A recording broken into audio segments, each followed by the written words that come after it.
Abala ako sa pagtipa sa aking lumang laptop na nakapatong sa aking mga hita habang sakay ako ng bus na maghahatid sa amin ng asawa kong si Andrea patungo sa lugar kung saan namin naisipang magbakasyon. Nasa tabi ko ang natutulog na si Andrea habang nakahilig ang ulo niya sa balikat ko. Naramdaman ko bigla ang paggalaw ni Andrea kaya alam kong gising na siya, pero hindi ko siya sinulyapan dahil nakatutok ako sa aking ginagawa. Nasaan na tayo? Malapit na ba tayo, Arman? Hindi pa. Siguro mga 3 oras pa. Pwede ka pang matulog ulit. Nagsusulat ka pa rin ba kahit nasa biyahe tayo? Hindi ka ba nahihilo? Sumasakit yung mga mata mo sa ginagawa mo? Hindi naman. Sanay na ako magsulat kahit bumabiyahe. Saka may naisip kasi ako magandang plot. Kaya sinusulat ko na kagad yung climax ng story para hindi ko makalimutan. Baka naman, kapag nandun na tayo sa pupuntahan natin, ay magsulat ka pa rin na magsulat. Ipapaalala ko lang sa'yo, Arman, ha? Na nandun tayo para magbakasyon. Siyempre hindi na. Huwag kang mag-alala, Andrea. Sa'yo ang lahat ng oras ko kapag nandun na tayo. Kahit ikaw pang magkagulo sa laptop ko, ako makapagsulat doon. Parang ayoko maniwala sa sinasabi mo. Hindi ba nung nakaraang taon na nagbakasyon tayo, ay mas marami pa ang oras mo na hawak yung laptop mo kaysa sa naglublob tayo sa dagat? Iba sa pagkakataong to, Andrea. Anniversary natin. Kaya dapat ay mas marami akong oras sa'yo. Pagbigyan mo na muna ako sa pagsusulat ko habang nasa biyahe tayo. Pangako, pagkababa na natin dito sa bus, sa'yo na ang lahat ng oras ko. Sayong-sayo na ako. Tatandaan ko yung sinabi mo, ha? Ay nako, ang hirap talagang magkaroon ng asawang writer. Bahagya akong natawa sa sinabing niya ni Andrea. Sandali ko siyang tinignan at ngumiti ako sa kanya. Pabiro pa siyang umirap sa akin. Isa kasi akong manunulat ng mga nakakatakot na nobela. Libangan ko lang noon ang pagsusulat at hindi ko akalain na pwede pala akong kumita sa ganong klase ng libangan. Kaya bukod sa regular kong trabaho ay nagsusulat din ako bilang pagdagdag sa kita. 5 taon na kaming kasal ni Andrea, pero wala pa rin kaming anak. Hindi pa rin kami napipresyo ng ng anak dahil nag-e-end pa kami sa oras na kaming dalawa lang. Pero kung anayaan at magbibigay ng panginoon, ay alam namin na magiging masaya kami kung magbubunga na ng pagmamahal namin mag-asawa. Ay, oo nga pala, Arman. Saan mo nakita yung lugar na pupuntahan natin? Sa internet. Hindi ba sabi mo sa akin paghanap ako ng magandang lugar na pwede natin puntahan sa anniversary natin? Ang sabi mo yung kakaiba at hindi pa natin napupuntahan. Kaya naghanap talaga ako ng lugar base sa gusto mo. Pero, ano namang meron sa lugar na yon? At yun ang napili mo? Akala ko ba sabi mo huwag ko sabihin kung anong meron doon kasi gusto mo ma-surprise ka. Hindi ko pala kayang panindigan yung sinabi ko na yon. Sige na, sabihin mo na sa akin kung ano bang dapat kong i-expect sa lugar na yon. O sige, sasabihin ko na. Okay, liblib kasi ang baryo na yon. Meron daw dong magandang waterfalls at bihirang puntahan ng tao ang lugar na yon. Isipin mo na lang na parang pupunta tayo sa isang isla. Nakakaunti lang ang mga tao. Tahimik, walang ingay ng mga sasakyan at wala tayong ibang gagawin doon kundi ang mag-relax at mag-enjoy habang nandun tayo. O diba? Okay yun. Aba, oo nga no. Mukhang mas maganda nga yan. Madalas kasi nating puntahan na yung lugar na maraming tao, di ba? Ibang-iba nga yan sa mga napuntahan na nating lugar. Pero Arman, safe ba tayo ron? Aba, oo naman. Alam mo kasi, karaniwan sa mga liblib na baryo ay mababait ang mga tao. Sigurado ako na magiliw sila sa mga turista. Saka wala kang dapat na ipag-alala habang kasama mo ko kasi hindi naman ako papayag na may masamang mangyayari sa'yo. Hindi ba? Isa sa mga ipinangako ko sa'yo dati ay poprotektahan kita palagi kahit na anong mangyari. Sus, nung hinabol tayo ng aso sa isang beach resort dati, mas nauna ka pang tumakbo na para bang kinalimutan mo ng kasama mo ang asawa mo. Pambihira ka. Naaalala mo pa pala yun? Alam mo namang takot talaga ako sa aso, di ba? Gawa ng may trauma ako sa aso. Hindi ba, ilang beses akong kinagat ng aso nung bata pa ako? Mabuti nga't buhay pa ako hanggang ngayon eh. Kasi kung namatay ako noon dahil sa mga kagat ng aso, malamang wala kang gwapong asawa ngayon. At wala rin akong mayabang at mahangin na asawa. Ano ka ba? Nagsasabi lang naman ng totoo yung tao eh. Gwapo naman talaga ako ah. Kung hindi ba ako gwapo, hindi ka magkakagusto sa akin, di ba? Hoy, hindi naman kita minahal dahil sa gwapo ka. Minahal kita kasi alam kong mabuti kang tao at mahal na mahal mo ko. Oh, bakit bigla ka naman naging seryoso dyan? Magsasalita pa sana si Andrea nang biglang huminto ang bus. Muntik na kaming mapasubsob at nahulog ang laptop ko mula sa aking hita. Agad ko yung kinuha at tinignan si Andrea. Naku, okay ka lang ba? Hindi ka ba nasaktan, mahal ko? Ayos lang ako. Nagulat lang ako sa biglang pagpreno ng driver. Ano ba kasing nangyari? Tumayo ang driver at humarap siya sa amin. Sinabi niya na nagkaroon ng problema sa makina ng sasakyan, kaya kinailangan niyang ihinto muna ang bus upang i-check ang problema. Humingi siya ng paumanhin sa amin at sinabi niya na ginawa niya yon kaysa sa ipagpatuloy namin ang aming pagbiyahe nang hindi siya sigurado kung magiging ligtas ba kami o hindi. Sandaling bumaba ang driver kasama ang konduktor.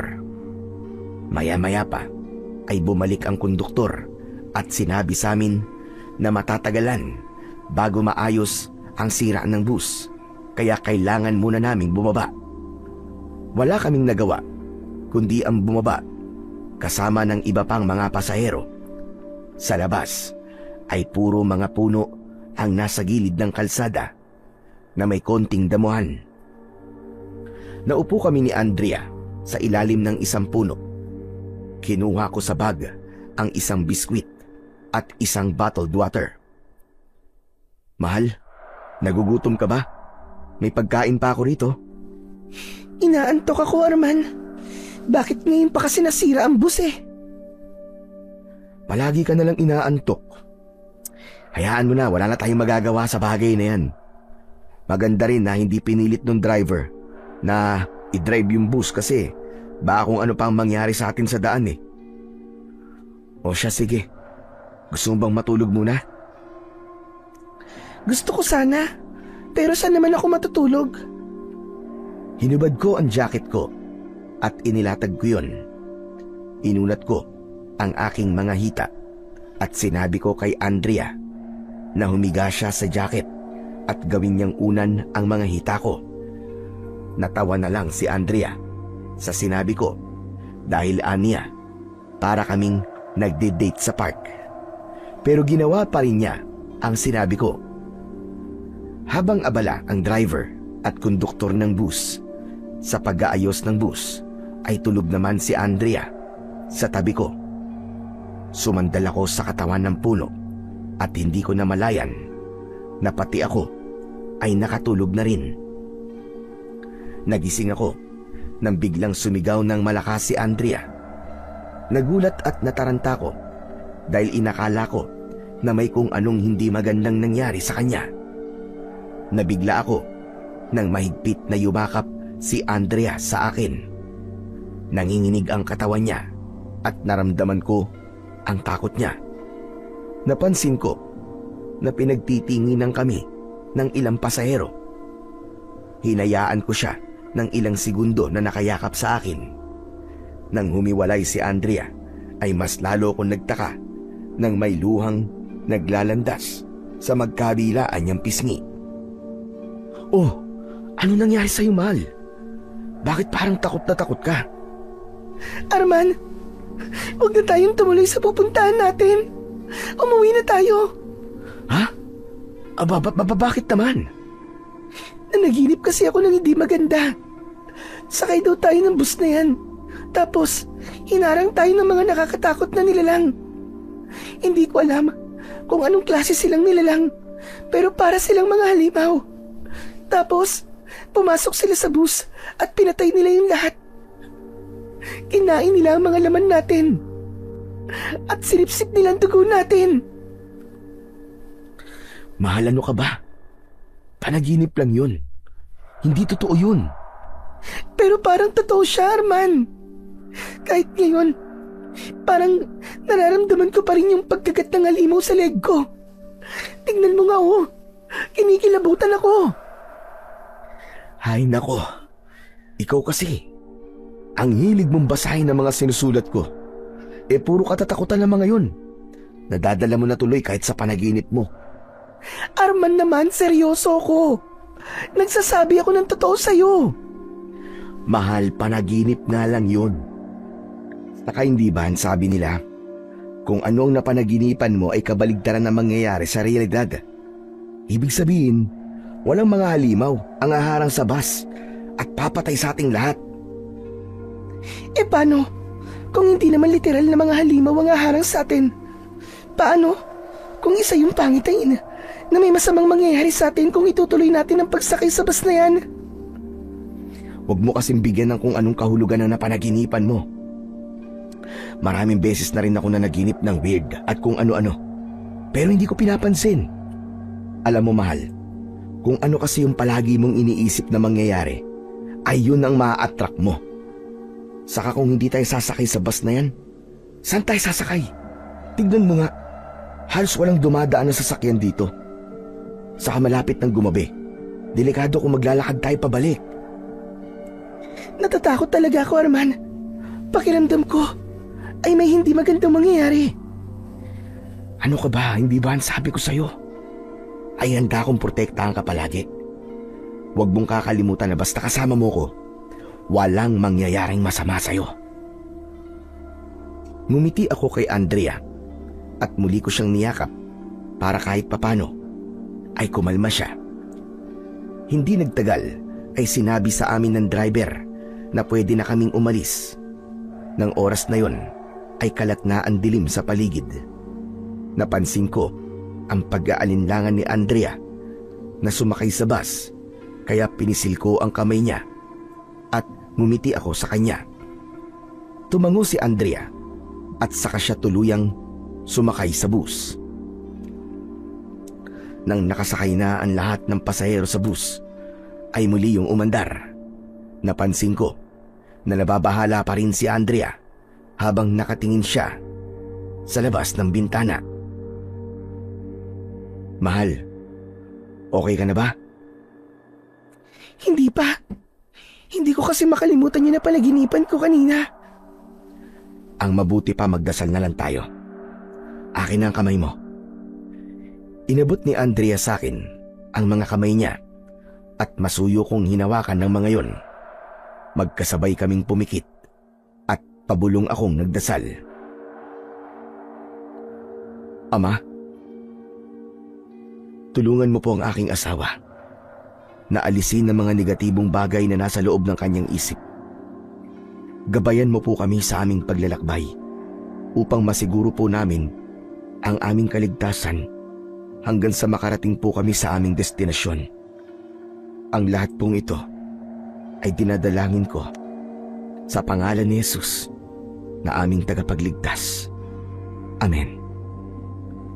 Doon ko na tinapos ang aking pagdadasal.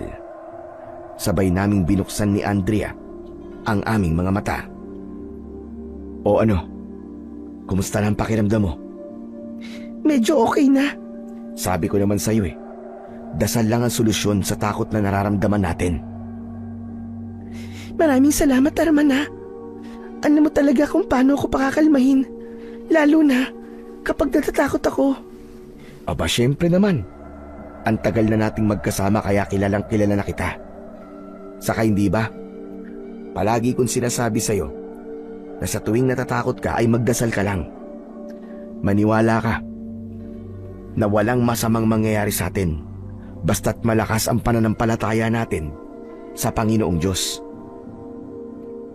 Arman, kapag nakarating na tayo sa pupuntahan natin, ay meron akong sorpresa sa'yo. Talaga? Ano naman yun? Sabihin mo na sa akin ngayon. Kaya nga sorpresa, di ba? Magiging sorpresa pa ba yun kung sasabihin ko na kagad sa'yo? Ay nako, dapat di mo na sinabing may sorpresa ka. Iisipin ko tuloy yan hanggang sa makarating tayo sa pupuntahan natin. Matipid ng ngiti lang ang isinagot sa akin ni Andrea. Alam ko na hindi ko siya mapipilit na sabihin kung ano ang sorpresa niya. Kaya naman, hindi ko na siya pinilit. Matapos yun, ay sinabi niya na inaantok siya at gusto muna niyang matulog. Inihilig niya ang ulo niya sa balikat ko at hindi nagtagal ay nakatulog na siya. Habang umaandar ang bus, ay hindi ako mapakali dahil ang dinadaanan na namin na kalsada ay pasigsag na. Ganun pa man, nagtiwala na lang ako sa driver ng bus ng sandaling yon. Mahimbing pa rin ang tulog ni Andrea habang ako ay mahigpit na napapakapit sa hawakan na nasa harapan ko sa tuwing dadaan sa kurbada ang bus. Sa isip ko ay paulit-ulit akong nagdadasal na sana ay ligtas kaming makalagpas sa kalsada niyon. Mas dumagdag pa sa kaba ko ang kadiliman ng paligid. Wala kasing ilaw sa gilid ng kalsada, kaya umaasa lang ang driver ng bus sa ilaw ng headlight. Hanggang sa napansin ko na tila may mali na sa bus.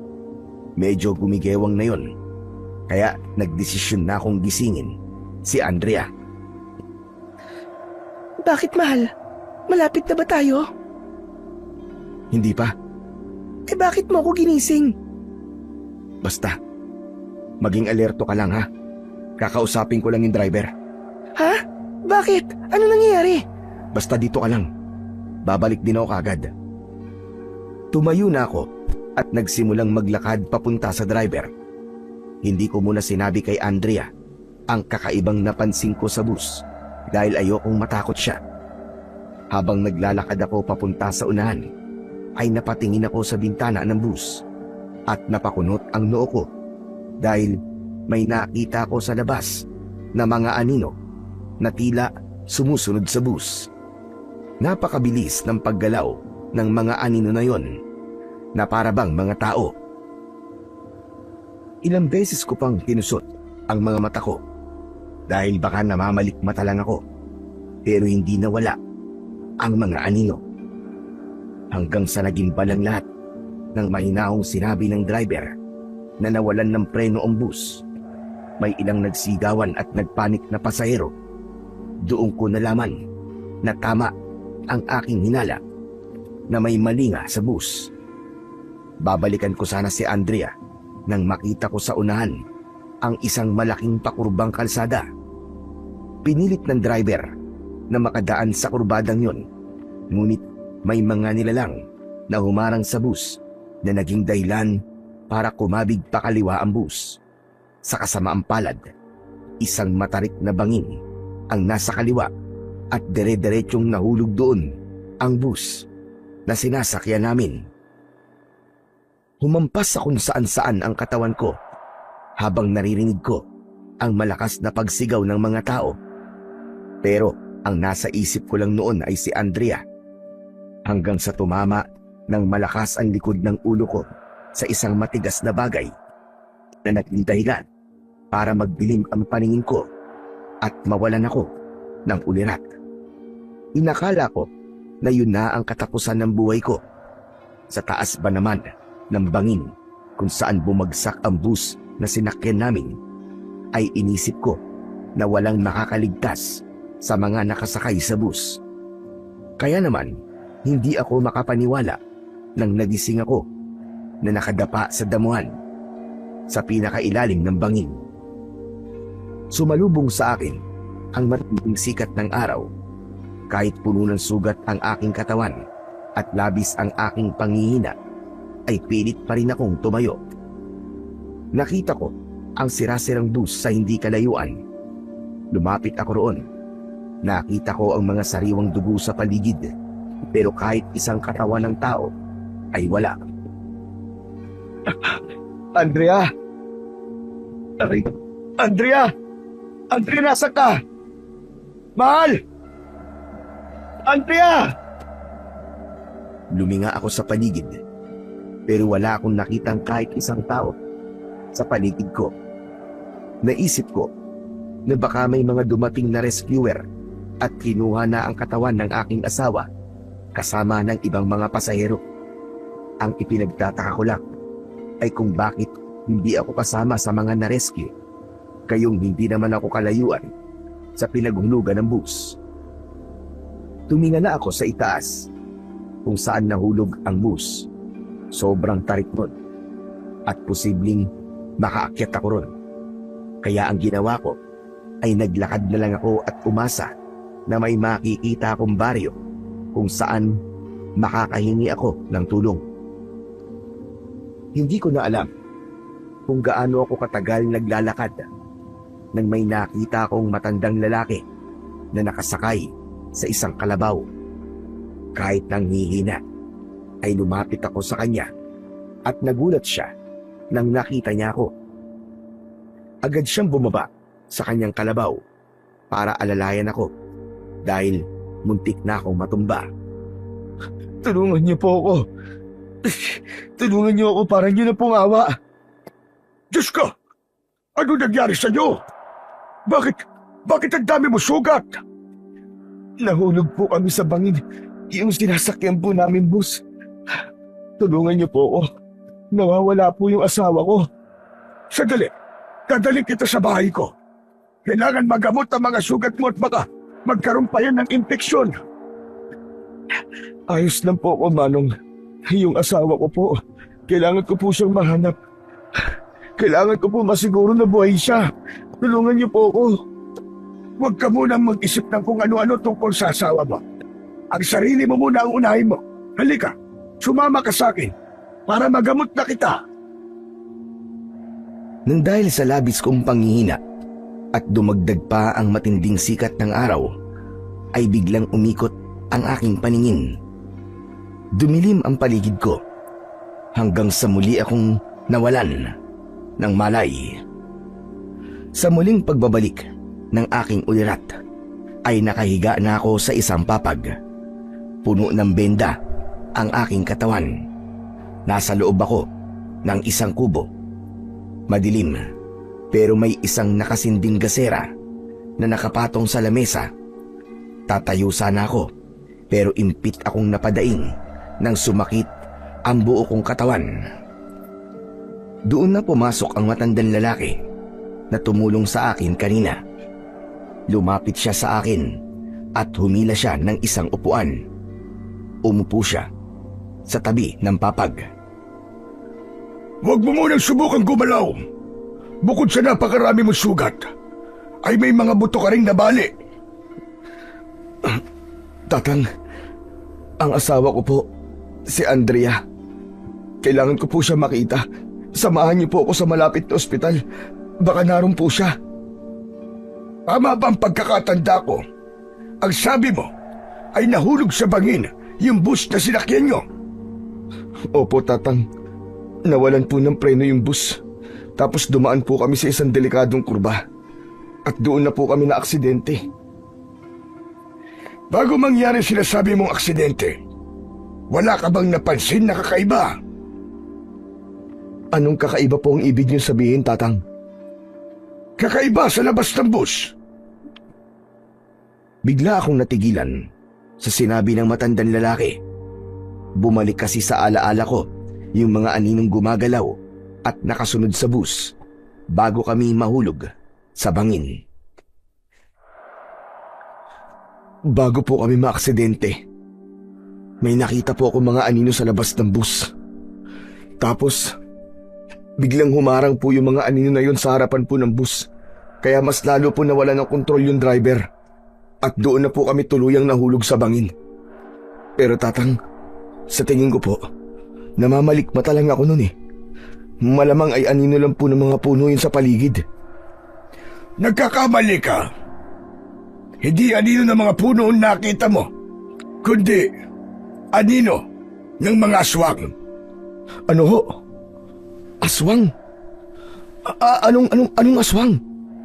Sa buong buhay mo ba, ay di mo pa naririnig ang salitang aswang? Alam ko po kung ano ang aswang. Pero alam ko rin po na hindi sila totoo. Nagkakamali ka, iyo. Totoo ang mga aswang. At ang nangyari sa'yo, ang patunay na nabubuhay sila rito sa mundo kasama natin. Marami talagang naaaksidente sa kurbadang daan na yon. Alam sa lugar na ito na iniiwasan ang daan na yon ng maraming motorista. Pero ang alam ng marami ay aksidente lamang ang mga yon. Kahit ng totoo ay mga aswang talaga ang may kagagawan ng mga yon. Sinasadya ng mga aswang na may maaksidente sa delikadong kurba upang madali silang makapambiktima ng mga tao. Kapag nga naman sugatan ng mga tao na bibiktimahin nila, ay hindi na makakalaban ng mga yon. Teka tatang, hindi ko po kayo maintindihan eh.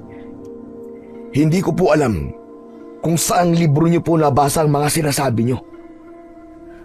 Tang, kung hindi niyo po ako sasamahan sa pinakamalapit na ospital para tignan kung naroon po ang asawa ko, ay hindi ko na po kayo pipilitin. Ako na lang po mag-isang pupunta ron. Kahit masakit ang buo kong katawan, ay pilit pa rin akong tumayo. Pinanood lang ako ng matandang lalaki. Nakakaisang hakbang pa lang ako nang bigla akong natumba. Napaupo ako sa saig na gawa sa kawayan. Hinawakan ako ng matandang lalaki sa braso para tulungan tumayo. Pero pumiksi ako. Huwag na, kaya ko po ang sarili ko. Huwag niyo po akong tulungan. Ako na nagsasabi sa iyo. Matindi ang pinsalang nakuha mo mula sa aksidenteng yon. At hindi makabubuti kung pipilitin mong gumalaw. Mas makabubuti sa iyo ang magpahinga at hintayin gumaling ang iyong mga sugat. Sa tingin niyo ba, tatang, ay kaya ko magpahinga habang hindi ko alam kung ano na ang lagay ng asawa ko? Kung di mo ako kayang tulungan na puntahan siya, ay sabihin mo na lang sa akin kung saan ang pinakamalapit na ospital dito. At ako na lang ang pupunta. Walang malapit na ospital dito. Ang baryong ito ay parang nasa gitna ng kawalan. Hindi ako naniniwala sa'yo. Ayaw mo lang akong tulungan. Walang dahilan para magsinungaling ako sa'yo. Isa pa, isipin mo nga. Kung may malapit na ospital dito, sa tingin mo ba ay dadali kita rito sa bahay ko para dito kita gamutin? Hindi ba dapat ay sa ospital na lang kita dinala kung meron ngang malapit na ospital dito? Nakuha ko naman ang punto ng matandang lalaki. Pero wala talagang ibang nasa isip ko ng sandaling yun kundi ang malaman kung ano na ang nangyari kay Andrea. Kaya kahit nangihina ay tumayo pa rin ako at hinarap ko ang matandang lalaki. Kahit anong sabihin nyo, ay hahanapin ko pa rin si Andrea. Hindi mo siguro ako naiintindihan dahil wala kang asawa o wala kang kahit isang mahal sa buhay. Masyado ka ng makulit at maraming sinasabi. Pasensya ka na kung kailangan ko itong gawin sa'yo. Nagulat ako nang biglang hawakan ng matandang lalaki ang parte ng balikat ko na malapit sa aking leeg. Meron siyang pinisil doon ng napakadiin at sa isang iglap ay nawalan na naman ako ng malay. Hindi ko alam kung gaano ko katagal na nakatulog, pero nang magising ako ay maliwanag na at nakatali ang aking mga kamay sa gilid ng papag kung saan ako nakahiga. Maya-maya pa ay pumasok sa kubo ang matandang lalaki. May dala siyang isang mangkok na hindi ko alam kung ano ang laman. Magandang umaga. Saktong gising mo. Dahil luto na ang lugaw na niluto ko para sa almusal. Walang hiya ka, matanda ka. Pakawalan mo ako rito. Pasensya ka na kung kinailangan kitang patulugin at itali. Alam ko kasi na ipipilit mo pa rin ang gusto mo kahit nangihina ka na. Eto, kumain ka na muna. Ako na muna magpapakain sa'yo habang hindi ka pa kumakalma. Pakawalan mo ako rito, hayop ka. Hindi mo ba alam na kidnapping na tong ginagawa mo sa akin? Nagpapatawa ka ba? Ikaw ang nagsabi sa akin na tulungan kita. Ngayong tinutulungan kita, ay sasabihin mo naman na isa kong kriminal. Pakawalan mo na lang ako at hayaan mo akong hanapin ang asawa ko. Magpasalamat ka dahil meron akong konsensya. Dahil kung wala, ay pagbibigyan ko yung gusto mong gawin. Hahayaan kitang umalis at maglakad-lakad para maghanap ng malapit na ospital kahit ang totoo ay walang malapit na ospital sa baryong ito. Mabuti sana kung mamamatay ka sa sobrang pagod sa paglalakad. Pero paano kung mamamatay ka dahil naging biktima ka ng mga aswang? Tigilan mo na nga ako sa aswang-aswang na yan. Hindi ako naniniwala sa'yo. Tinatakot mo lang ako para hindi ako umalis. Pero kung sa tingin mo ay natatakot ako sa aswang, nagkakamali ka. Hindi na kita pipiliting maniwala sa sinasabi ko sa iyo tungkol sa mga aswang.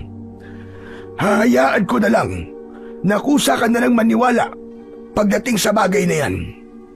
Pero sa ngayon, ang importante ay kumain ka muna. Kailangan mo magpalakas. Hayaan mo na ako muna magpakain sa iyo dahil nakatali ang mga kamay mo. Iniumang ng matandang lalaki. Sa bibig ko ang kutsarang may lugaw.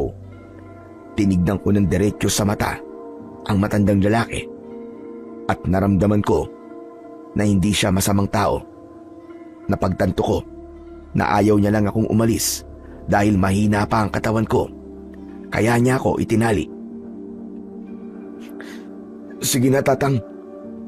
Pakawalan niyo na ako para makakain ako ng sarili ko. At anong gagawin mo kapag pinakawalan kita? Aalis ka. Hindi mo ako maloloko. Hindi kita itinali para gawing biyag dahil wala naman akong dahilan para gawin ko yun sa'yo. At isa pa, hindi ako masamang tao kung yun ang inaakala mo. Sadyang ayoko lang na may mangyaring masama sa'yo lalo na't nasa poder kita. Hindi, Tatang. Pangako hindi ako aalis. Naniniwala ako na mabuti kang tao. Hindi pa rin ako naniniwala sa'yo. Pero sige na nga, papakawalan na kita at bahala ka na kung gusto mong umalis. Kung sakaling may hindi magandang mangyari sa'yo, ay iisipin ko na lang na ikaw ang gumawa nun sa sarili mo dahil hindi ako nagkulang ng paalala sa'yo. Inilapag muna ng matandang lalaki ang mangkok at kutsara sa lamesa. Sa kanya sinimulang alisin ang pagkakatali sa mga kamay ko. Tinulungan pa niya akong makaupo ng maayos para makakain ako. Inabot niya sa akin ng mangkok at kutsara hanggang sa nagsimula na akong kumain dahil ang totoo ay gutom na gutom ako. Ako nga pala si Tomas. Ikaw, ano bang pangalan mo? Arman po, Tatang. Taga saan ka ba? Sa Maynila pa po ako galing. Aba, malayo ang Maynila rito. Bihira ang dumadaang sasakyan sa rutang tinahak nyo. Dahil talaga namang mapanganib ang mga kurba na yon. Sa tingin ko, ay masyadong nagmadali ang driver ng sinasakyan yung bus. Kaya doon siya dumaan. Mukhang tama po kayo, Tatang. Nasiraan po kasi kami ng halos ilang oras bago po naayos ulit yung bus. Kaya siguro mas pinili po ng driver na doon kami dumaan para makarating kagad kami sa destinasyon namin. Pero dahil sa ginawa niya, imbis na mapadali, na makapunta kami sa pupuntahan namin, ay mas napadali ang buhay namin. Marami talagang napapahamak kapag nagmamadali. Mas magandang mabagal lang ang paglalakbay mo. Pero alam mo naman na magiging ligtas kang makarating sa iyong paroroonan. Tama po kayo, Tatang. Pero alam niyo po ba kung nasa na yung mga ibang pasahero ng bus? Ang sabi niyo ho kasi walang malapit na ospital dito, di ba? May hinala po ba kayo kung nasan sila, kasi paniguradong naroon din po ang asawa kong si Andrea? Sinabi ko na sa iyo na mga aswang ang dahilan kung bakit kayo na-aksidente. Masakit ito para sa iyo, pero malaki ang posibilidad na patay na ang lahat ng pasahero ng bus na yon. Kinuha na sila ng mga aswang upang gawing pagkain. Hindi ako naniniwala sa inyo. Hindi totoo mga aswang. Hindi kita pipiliting maniwala sa akin. Mas makabubuti na ang mga patunay na lang ng sinasabi ko sa iyo ang magpapakita sa iyo. Sige na. Tapusin mo na ang pagkain mo at magpahinga ka na lang. Kung aalis ka, ay wala na akong pakialam. Buhay mo yan. At tandaan mo na kapag may nangyaring masama sa iyo, ay wala na roon akong kasalanan. Lumabas si Mang Tomas at naiwan akong mag-isa sa kubo niya. Tinapos ko ang pagkain at pagkatapos ay muli akong nahiga. Habang nakatingin ako sa kawalan, ay iniisip ko kung ano nga ba ang nangyari kay Andrea at kung nasaan siya. Pinilit kong maniwala sa sinabi ni Mang Tomas na kinuha ng mga aswang si Andrea at ang iba pang pasahero ng bus. Pero pilit kong inalis yun sa utak ko. Hindi kasi ako naniniwala sa mga aswang at mas gusto ko pa rin paniwalaan na may nag-rescue sa mga pasahero ng bus at nang sandaling yon ay buhay ang asawa ko at nasa ospital siya sa kung saan. Mas pinili ko na lang na manatili sa bahay ni Mang Tomas, hindi dahil naniniwala ako sa mga sinasabi niya sa akin, pero dahil napagtanto ko na hindi nga magandang ideya kung aalis ako sa kalagayan ko noon. Sariwa pang mga sugat ko at may bali din ako sa binti at braso ko. Wala akong alam sa lugar na yon at hindi ko alam kung paano ako makakaalis doon. Kinagabihan, habang mahimbing akong natutulog, ay naalimpungatan ako nang may narinig ako ng mga taong nagsasalita sa labas. Sabay-sabay silang nagsasalita sa lengguwahe na hindi pamilyar sa akin.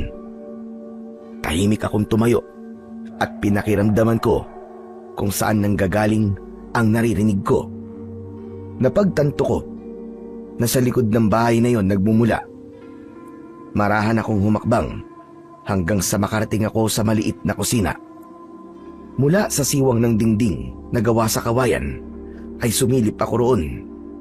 Nanlaki ang mga mata ko nang makita ko si Mang Tomas na napapalibutan ng ilang mga kalalakihan na magkakahawak pa ang mga kamay. May nakasinding kandila sa paligid nila.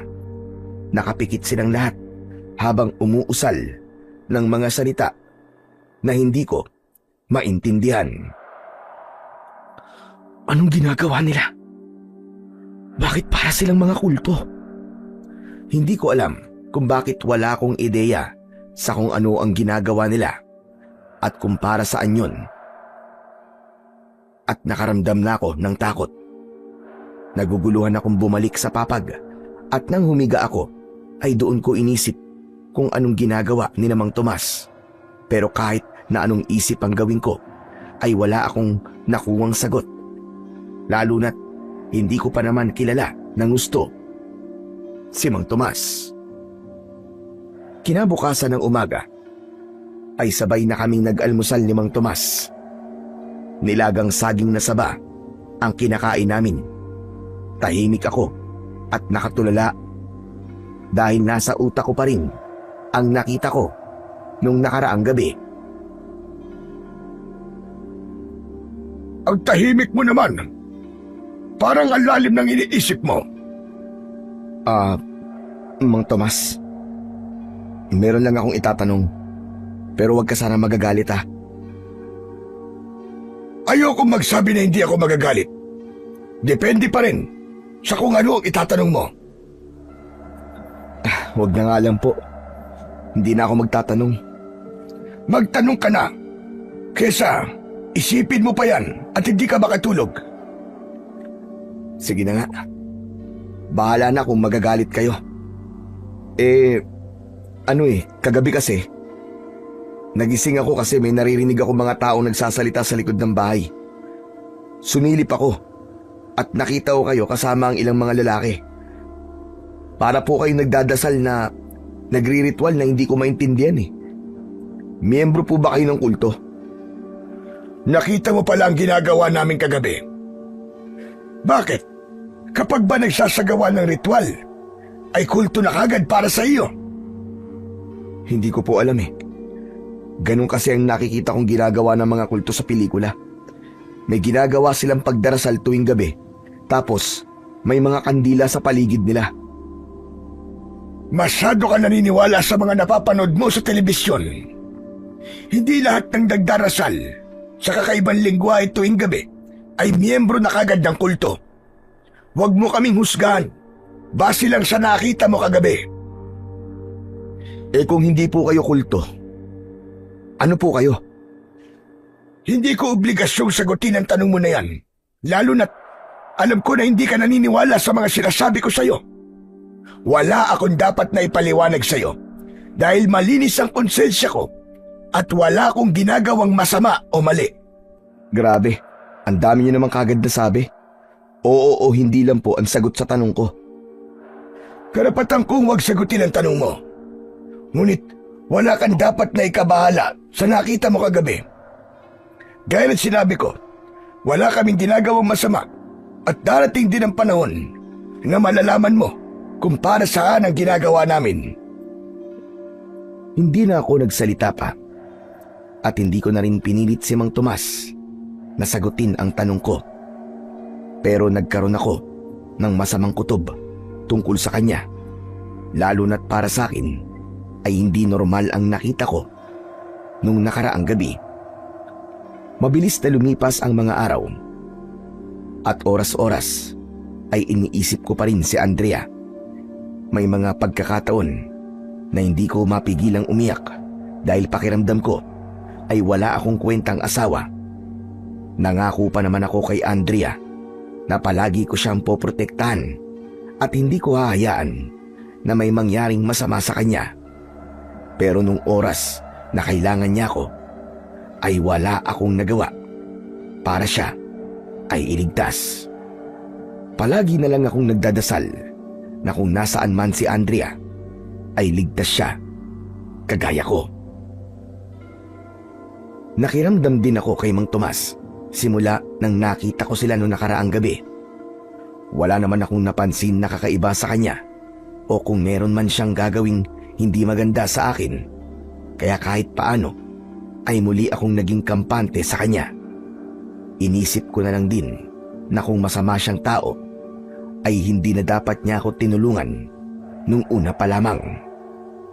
Isang umaga, matapos ang almusal, ay nagpaalam sa akin si Mang Tomas. Oo nga pala, Arman. Aalis ako sandali dahil mag-aani ako doon sa taniman ko ng patatas. Ikaw na muna ang bahala rito sa bahay ko. Kung nagugutom ka, ay kumain ka ng kung anong pagkain ang meron dito. Sige po, Mang Tomas. Pero baka gusto niyo po na samahan ko po kayo para meron po kayong makakatulong sa pag-aani ng mga patatas. Wag na. Hindi pa magaling ang mga sugat mo. Magpahinga ka na lang dito dahil yun ang mas makakabuti para sa'yo. Kayo po ang bahala. Gusto ko lang po kasing makaganti sa pagtulong niyo sa akin. Hindi kita tinulungan kasi umaasa ako na may kapalit yun. Masaya na ako na makita kang ligtas. Huwag kang mag-alala dahil sa oras na malakas at magaling ka na, ay tutulungan kitang makabalik sa Maynila. Kaya kung gusto mo nang makaalis dito, ay magpalakas at magpagaling ka na muna. O siya, sige na. Aalis na ako. Baka abutan pa ako ng matinding init. Sige o, mag-iingat po kayo, Mang Tomas. Sumakay na si Mang Tomas sa kanyang kalabaw. Sinundan ko siya ng tingin habang papalayo siya, hanggang sa tuluyan na siyang nawala sa paningin ko. Isang malalim na paghinga ang aking pinakawalan. Muli kasing bumalik sa isip ko kung nasaan na ba talaga ang asawa ko. Mabilis na lumipas ang isang oras at unti-unti na akong nakaramdam ng pagkainip. Doon ko na naisipan na maglakad-lakad sa labas. Naisip ko na maganda na maarawan ako para maging mabilis ang pagbabalik ng lakas ko. Bago ako umalis, ay isinarado ko ang pinto ng bahay ni Mang Tomas. Nang naglalakad na ako sa labas, ay napansin ko ang makahulugang tingin ng mga tao sa akin. Grabe naman sila kung tignan ako. Parang may ginawa akong masama sa kanila. Ngayon lang ba sila nakakita ng ibang tao rito? Hindi ko nalang pinansin ang mga taong nakasunod ang mga mata sa akin. Hanggang sa isang matandang babae ang humarang sa akin. Meron siyang dalang mahabang tungkod na gawa sa sanga na mas matangkad pa sa kanya. Bagyang kuba ang likod niya. Mahaba ang buhok niya na puro puti na. Ikaw ba? Yung bagong kasama ni Tomas sa bahay niya? Ako nga po, Lola. Ako po si Arman. Ako naman si Berta. Paano ka napunta sa bahay ni Tomas? Iniligtas niya po ako sa isang aksidente. Siya po ang gumamot sa mga sugat ko. Mag-iingat ka kay Tomas. Hindi mo siya kilala. Alam ko pong hindi ko pa siya kilala dahil halos 1 linggo pa lang po kaming magkasama. Pero may dapat po ba ako malaman tungkol kay Mang Tomas? Marami. Marami siyang itinatago. Lalo na sa mga tao sa lugar na ito. Gaya po ng ano? May hinala ang mga tao nito na si Tomas ang pinuno ng mga aswang na pumapatay ng mga tao. Hindi lang sa lugar na ito, kundi maging doon sa delikadong kurba sa kalsada sa itaas ng baryong kinaroroonan natin. Aswang na naman. Lahat po ba ng makakausap ko rito ay puro aswang ang sasabihin sa akin? Nire-respeto ko po ang paniniwala nyo pero pasensya na po. Kasi hindi po ako naniniwala sa aswang. Mas malakas po ang paniniwala ko sa Panginoon Diyos. Hindi na ako nagtataka kung hindi ka naniniwala sa mga aswang dahil dayo ka sa baryo namin. Pero maniwala ka, totoo sila. Kaya kung ako sa'yo, kung nais mo pang mabuhay, ay umalis ka na sa bahay ni Tomas. Salamat po sa concern nyo sa akin, Lola. Pero may tiwala po ako kay Mang Tomas. Kung may gagawin sana siyang masama sa akin, dapat noon pa niya ginawa. Pero ilang araw ko na po siyang kasama hanggang ngayon. Buhay pa naman ako. Ang totoo nga niyan eh. Alagang-alaga niya ako eh. Dahil naghihintay lang siya at ang iba pang mga aswang ng tamang oras. Sa makalawa ay bilog ang buwan. Yun ang gabi na mas malakas sa mga aswang. Sigurado ako na sa gabing yon ay may gagawing hindi maganda sa iyo si Tomas at ang iba pang mga aswang. Sa tingin ko po walang katotohanan yung mga sinasabi niyo sa akin. Nararamdaman ko pong mabuting tao si Mang Tomas. Hindi na ako nagtataka kung bakit kuwang-kuwa ni Tomas at tiwala mo. Dahil magaling siyang magpanggap. Marami ng dayo ang kinupkup niya at tinulungan. Pero makalipas ang ilang araw, ay misteryosong nawala. Huwag mong hayaan na magaya ka sa kanila. Kung sakaling naramdaman mong nasa panganib ka, ay magtungo ka sa gubat. Diretsuhin mo lang ang daan papasok ng gubat at tawirin mo ang talon na yung makikita. Sa pagtawid mo ron, ay pumasok ka sa kuwebang makikita mo at doon ka magtago. Ligtas ka ron dahil hindi maaaring pumasok ang aswang na gaya ni Tomas sa lugar na yon. O siya, sige na. Mag-iingat ka. Matapos yung sabihin ni Aling Berta, ay tumalikod na siya at naglakad palayo. Ipinagkibit balikat ko na lamang ang mga sinabi niya sa akin. Para sa akin, ay hindi kapanipaniwala ang mga paratang niya kay Mang Tomas. Isa pa, hindi pa rin ako naniniwala sa aswang. Kaya sadyang mahirap paniwalaan na si Mang Tomas ay isang aswang. Naglakad-lakad pa ako hanggang sa naisipan kong magtungo sa gubat. Sinunod ko ang sinabi ni Aling Berta upang malaman ko kung totoo ngang meron dong kuweba. Tinahak ko ang direksyong daan papasok sa gubat. Makalipas ang halos kalahating oras ay tumambad sa akin ang isang napakagandang talon.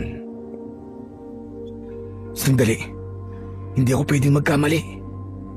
Ito ang talon na sinasabi ko kay Andrea. Kung ganun, ang baryong ito sana ang pupuntahan namin ni Andrea. Hindi ako makapaniwala sa naging realisasyon ko na yun. Naluwa ako dahil kung hindi nangyari ang aksidenteng yun, ay sigurado ko na magkasama kami ni Andrea na naroon sa lugar na yun. Masaya sana naming ini-enjoy ang aming bakasyon. Huwag kang mag-alala, mahal ko. Kapag gumaling na ang mga sugat ko at bumalik na ang lakas ko ay hahanapin talaga kita. Nararamdaman kong buhay ka pa, mahal ko. Alam ko na nasa isang ligtas na lugar ka sa sandaling ito. Nanatili pa ako ron ng ilang minuto hanggang sa nagdesisyon na akong umalis. Ngunit nang tumalikod ako ay may malalim na boses akong narinig na tila nanggagaling sa kung saan. Tinawag nun ang pangalan ko. Luminga ako at naulit sa pangalawang beses ang pagtawag sa aking pangalan. Napakunot noo ako dahil nanggagaling ang boses sa loob ng isang kuweba na mararating ko kung tatawid ako sa talon. Doon ko nalaman na totoo ang sinabi ni Aling Berta na meron nga roong kuweba. Ipinilig ko ang aking ulo at inisip ko na guni-guni lamang yon. Tuluyan na akong naglakad palabas ng gubat hanggang sa makauwi na ako sa bahay ni Mang Tomas. Doon ay naabutan ko si Mang Tomas na ibinababa ang isang sako ng patatas mula sa likod ng kalabaw. Agad akong lumapit sa kanya. Mang Tomas, tulungan ko na po kayo. Huwag na. Kaya ko na ito. Hindi bang sabi ko sa iyo ay magpahinga ka? Saan ka nga pala galing? At pag uwi ko dito ay wala ka. Naglakad-lakad lang po. Nagpunta po ako sa gubat at meron po palang napakagandang talon doon. Meron nga. Kanino mo naman nalaman na merong talon doon? Sa isang matandang babae po na nakasalubong ko kanina. Aling Berta po ang pangalan niya. Berta? Aba, wala akong natatandaan na merong Berta na nakatira rito. Sa liit ng lugar na ito, ay kilala ko halos lahat ng nakatira dito. At wala akong nakikilalang Berta. Ganun? Medyo maliit po siyang matandang babae na may mahabang buhok na puro puti na. Maraming matandang babae rito, pero wala akong kilalang Berta. Yun po ang pangalan na sinabi niya sa akin eh. Pero Mang Tomas, alam niyo ho ba, nasa baryong to pala kami dapat pupunta ng asawa ko. Nang makita ko po kasi yung magandang talon ay nalaman ko na yun din po yung talon na nakita ko sa picture, na nakita ko po sa isang blog post tungkol po sa lugar na to. Talagang dito niyo pa naisipang magbakasyon ng asawa mo? Kahit napakaraming mas magagandang lugar dito sa Pilipinas. Ang baryong ito ay hindi lugar para sa isang bakasyon. Bakit naman po? Dahil po ba delikado rito kasi merong mga aswang dito? Tama ka. Mabuti naman at alam mo. Bakit? Naniniwala ka na ba ngayon sa mga aswang? Hindi pa rin po, Mang Tomas. Alam ko po kasi na yun sasabihin yung dahilan kung bakit hindi pwedeng magbakasyon sa lugar na to. Saka na lang po ako maniniwala sa sinasabi niyong aswang-aswang na yan kapag ako na po mismo ang nakakita sa kanila. Huwag mo nang hintayin na makakita ka ng aswang bago ka maniwala. Mas mabuti na ngayon pa lang ay maniwala ka na. Pero sige, ikaw ang bahala. Ayokong ipilit sa iyo ang isang bagay na sa tingin mo ay katang isip lamang. Binuhat na ni Mang Tomas ang isang sako ng patatas at dinala niya yon sa likod ng bahay. Pumasok na ako sa kubo para makapagpahinga. Hindi ko na lang sinabi kay Mang Tomas ang sinabi sa akin ni Aling Berta na aswang si Mang Tomas at kailangan kong mag-ingat sa kanya. Baka kasi masamain pa yon ni Mang Tomas at ayoko namang sumama ang loob niya sa akin, lalo na't siya ang tumutulong sa akin sa baryong yon. Inalis ko sa utak ko ang lahat ng sinabi sa akin ni Aling Berta dahil walang dahilan para magduda ako kay Mang Tomas, lalo na't puro kabutihan ang ipinapakita niya sa akin. Hanggang isang gabi, matapos naming maghapunan, ay sumilip ako sa bintana. Nakita ko ang bilog na buwan. Nang ipaalam ko kay Mang Tomas na bilog ang buwan, ay nagmadali siyang dumungaw sa bintana at napansin ko ang pagkabahala sa kanyang muka. Nakalimutan ko na kabilugan pala ng buwan ngayong gabi. Bakit po? Ano po bang ibig sabihin kapag bilog ang buwan? May mga aswang nasasalakay sa baryong ito. Arman, makinig ka sa akin. Kahit na anong mangyari ay huwag kang lalabas ng bahay. Dito ka lang hanggang sa sumapit ang umaga. Nagkakaintindihan ba tayo? Hindi naman po talaga ako lumalabas tuwing gabi, kaya kahit hindi niyo po sabihin yan, ay hindi talaga ako lalabas. Mabuti na sigurado. Kung gustong pang mabuhay, ay dito ka lang. Kahit na ano ang mangyari. Kahit hindi ako naniniwala na may mga aswang nasasalakay sa gabing yon, ay hindi ko na lang kinontra si Mang Tomas sa kanyang mga sinabi. Napagtanto ko kasi na mas makakabuti kung hahayaan ko na lamang siya sa paniniwala niya kesa humaba pa ang aming usapan at mauwi pa yon sa pagtatalo. Mahimbing ang tulog ko ng gabing yon. Hindi ko iniisip na totoong may mga aswang nasasalakay, kaya wala akong kakaba-kaba. Ngunit nagising ako dahil sa malakas na pagbukas ni Mang Tomas ng pinto. Naaninag ko siya na lumabas ng bahay. Malakas din niyang isinarado ang pinto. Nagmamadali akong bumangon. Bahagya akong binuksan ng pinto, pero hindi ko na nakita si Mang Tomas. Nagtaka ko sapagkat napakabilis niyang nawala. Hanggang sa may narinig akong sigawan ng mga tao sa hindi kalayuan. Doon ko na tuluyang binuksan ang pinto. Lumabas ako at nang hilakbot ako sa aking mga nakita. May mga nakakatakot na nilalang na malahalimaw ang anyo ang umaatake sa mga tao at pumapasok sa mga bahay. Ang ilan ay nasa ibabaw ng bubong. Ang mga nilalang na yon ay may namumula at nanlilisik na mga mata. Matutulis ang kanilang mga ngipin at ganun din ang kanilang mga kuko. Sandali akong natigilan. Pakiramdam ko ay nananaginip lang ako. Ngunit nang may isang halimaw na sumunggab sa akin, ay dun na ako tila nagising. Akmang sasakmalin niya ako, pero mabilis ko siyang sinakal sa leeg. Nakipagpambuno ko sa kanya hanggang sa malakas kong tinuhod ang pagitan ng kanyang mga hita. Nang makawala ako mula sa halimaw, ay mabilis akong tumakbo pabalik sa kubo ni Mang Tomas. Ngunit 2 halimaw ang humarang sa akin. Wala na akong nagawa kundi ang tumakbo palayo sa kubo.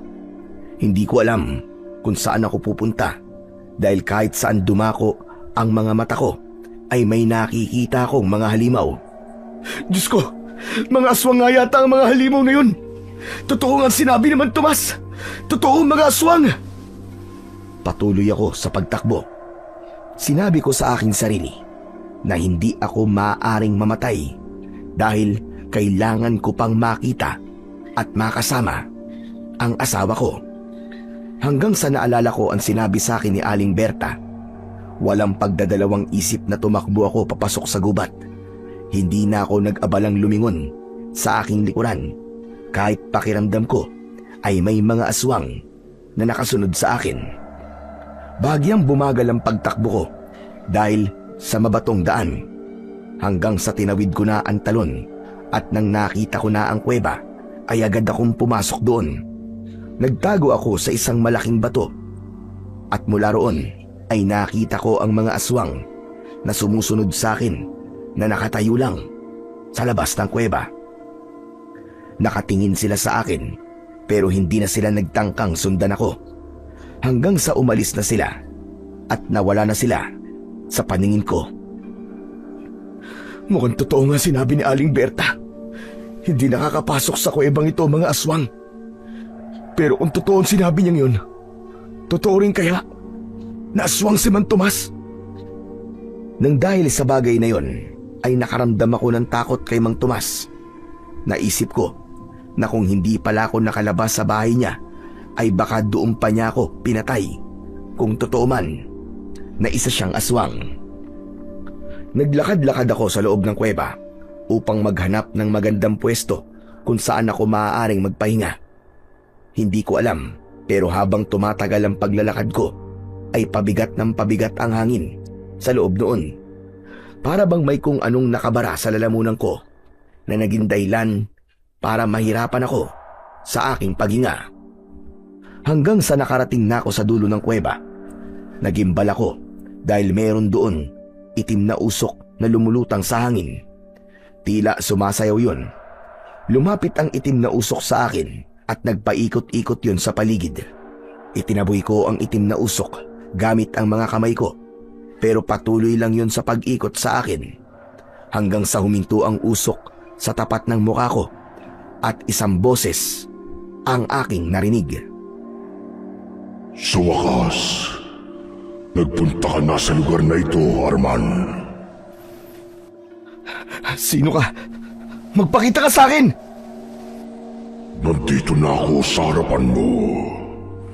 Ako ang itim na usok na iyong nakikita. Hindi. Hindi ito totoo. Panaginip lang to. Hindi pwede magsalita ang isang usok. Alam kong mahirap paniwalaan, pero totoo ang nangyayari ngayon, Arman. Ako ay ang espiritu ng tatong tagapagtanggol ng paryong ito laban sa mga aswang. Ako si Gubatnon. Ikinulong ng mga aswang ang aking kaluluwa sa kuwebang ito. Dahil alam nila na kahit pinatay nila ako noon, ay kaya ko pa rin mabuhay sa katawan ng ibang tao at magpapatuloy lang ang pag-ubos ko sa mga aswang. Teka, anong ibig mo sabihin? Paano naging masama si Mang Tomas? Gayong siyang tumulong sa akin matapos kong maaksidente. Aksidente na siya mismo may kagagawan. Si Tomas at ang mga alagad niya ang dahilan ng aksidenteng sinasabi mo. Sinasadya nilang maaksidente ang mga dumadaan sa delikadong kurbadang yun upang maging madali sa kanila ang makapambiktima ng mga tao. At ikaw naman, Arman, ikaw ang dayong nakatakdang tumapos sa kasamaan ng mga aswang sa baryong ito. Huwag mong isipin na mabuti si Tomas dahil tinulungan ka niya. Dahil ang totoo ay sinadya niyang makuha ang loob mo upang madali ka niyang mapatay sa gabing ito. Iyan din ang sinabi sa akin ni Aling Berta. Si Aling Berta ay kalaban ng mga aswang. Lahat ng sinabi niya sa iyo ay totoo. Ayon sa propesiya, ay may isang dayo na darating sa baryong ito at siya ang magiging daan upang mabigyan ng tuldok ang pagsalakay ng mga aswang dito. Nararamdaman ko na ikaw ang tinutukoy sa propesiyang iyon. Teka, bakit ako? Wala akong kaalam-alam sa pakikipaglaban sa mga aswang. Isa pa, hindi ko alam kung kaya kong labanan si Mang Tomas. Kahit totoo siyang aswang, ay naramdaman ko na totoo ang kabutihang ipinapakita niya sa akin. Huwag kang magpabulag sa kabutihan ni Mang Tomas. Dahil ang lahat ng yun ay hindi totoo. Alam niya na ikaw ang magpapabagsak sa kanya. Kaya ang totoo niyang pakay sa iyo ay ang patayin ka ngayong gabi dahil bilog ang buwan. Tuwing bilog lang ang buwan, kaya niyang patayin ang itinakda. Kaya wala kang dapat gawin, kundi ang manatili sa kuwebang ito hanggang sa sumikat ang araw. Isa pa, si Tomas ang pumatay sa iyong asawa. Anong sinabi mo? Gaya na sinabi ko sa iyo, sina Tomas ang dahilan ng aksidenteng nagdala sa iyo sa baryong ito. Kaya malinaw na sina Tomas din ang dahilan ng pagkamatay ng iyong asawa. Sa kasamaang palad, hindi lang basta namatay ang asawa mo dahil ginawa siyang pagkain ng mga aswang. Sandali akong tumahimik habang may luhang namumuo sa gilid ng aking mga mata. Mariin kong ikinuyom ang aking mga kamay at unti-unting bumangon ang galit sa dibdib ko para kay Mang Tomas. Hayop ka. Hayop ka, Mang Tomas. Pinagkatiwalaan kita pero ikaw pala ang pumatay sa asawa ko. Hindi kita mapapatawad.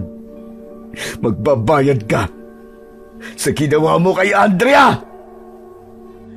Ikinalulungkot ko ang nangyari sa iyong asawa. Alam ko ang pakiramdam na mawalan ng mahal sa buhay dahil pinatay din noon ni Tomas ang aking buong pamilya. Ngunit gamitin mo ang galit na yan para ikaw ay kumante. Huwag mong hayaan na hindi mabigyan ng hustisya ang pagkamatay ng iyong asawa. Patayin mo si Tomas. Kapag nagawa mo yun, hindi mo lang mabibigyan ng hustisya ang iyong asawa, kundi mapapalaya mo rin ang baryong ito mula sa mga aswang. Sabihin mo sa akin, gubat nun. Sabihin mo sa akin, may paraan ba para mapatay ko si Tomas? Meron. Kaya ka pinapunta rito ni Berta ay hindi lang dahil para maging ligtas ka, kundi upang malaman mo mula sa akin kung paano mo mapapatay si Tomas.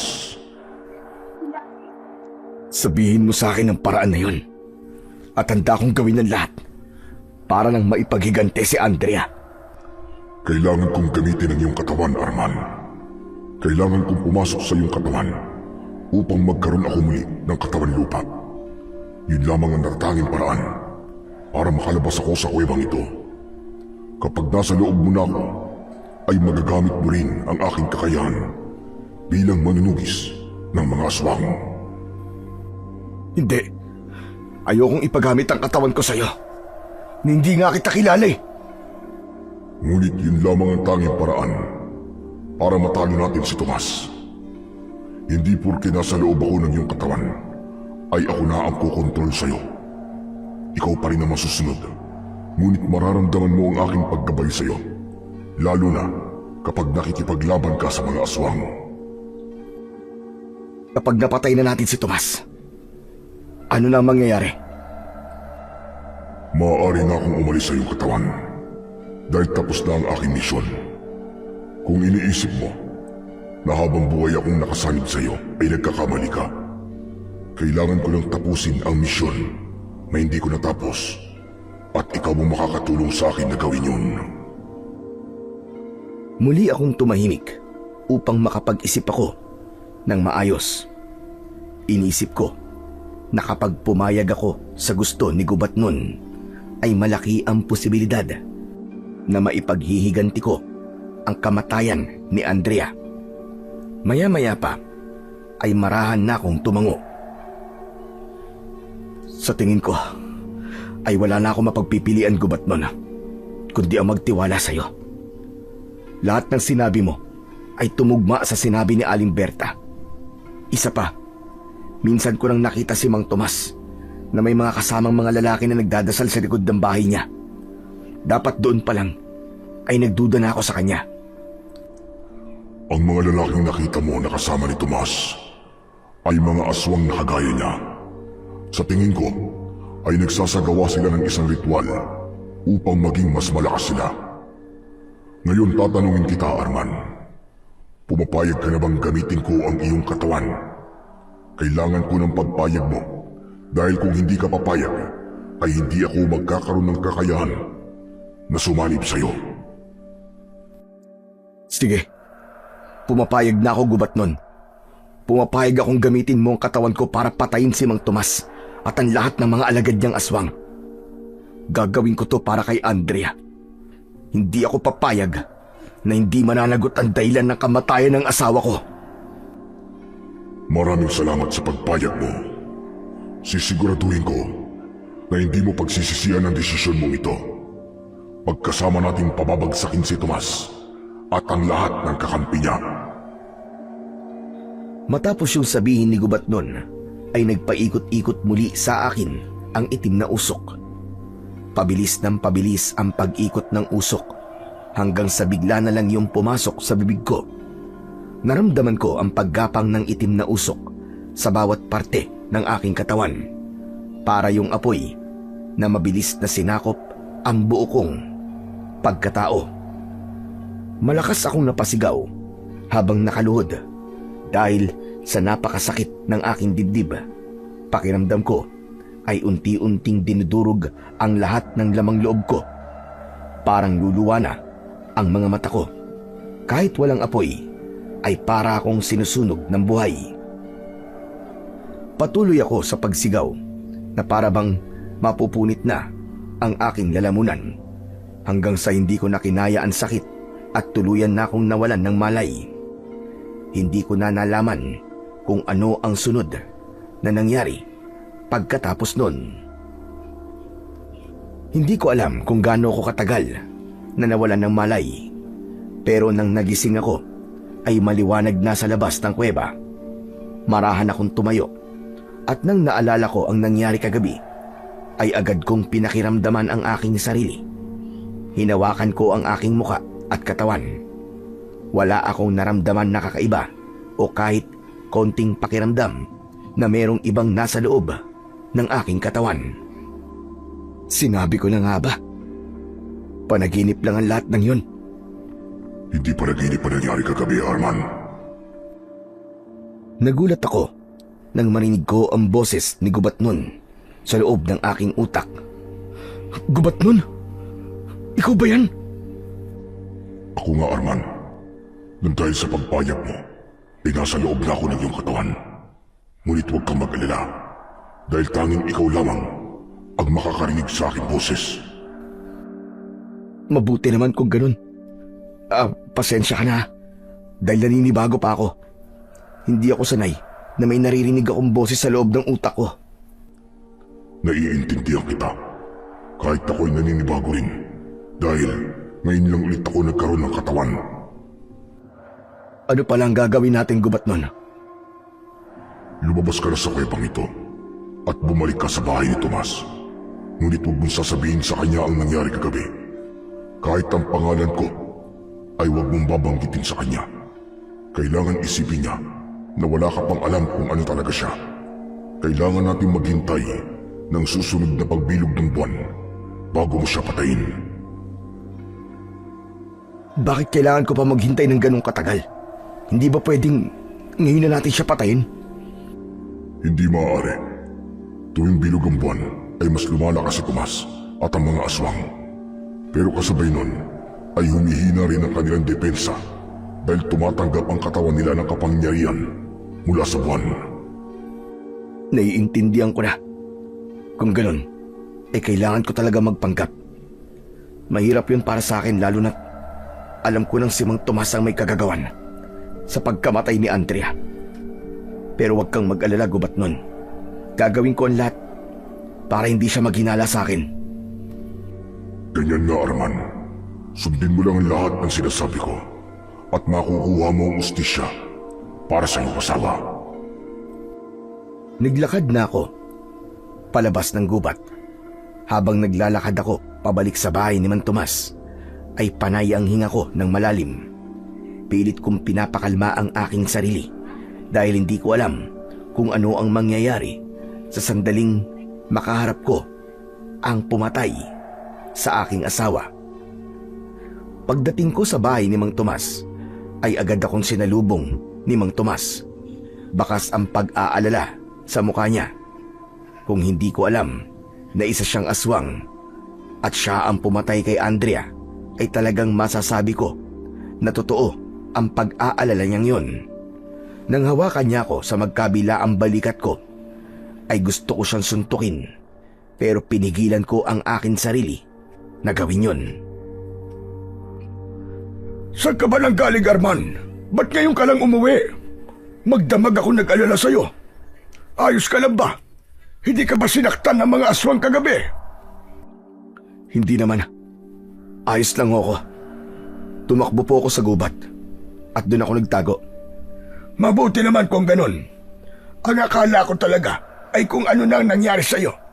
Hindi ba't sabi ko naman kasi sa'yo ay huwag kang lalabas kahit na anong mangyari?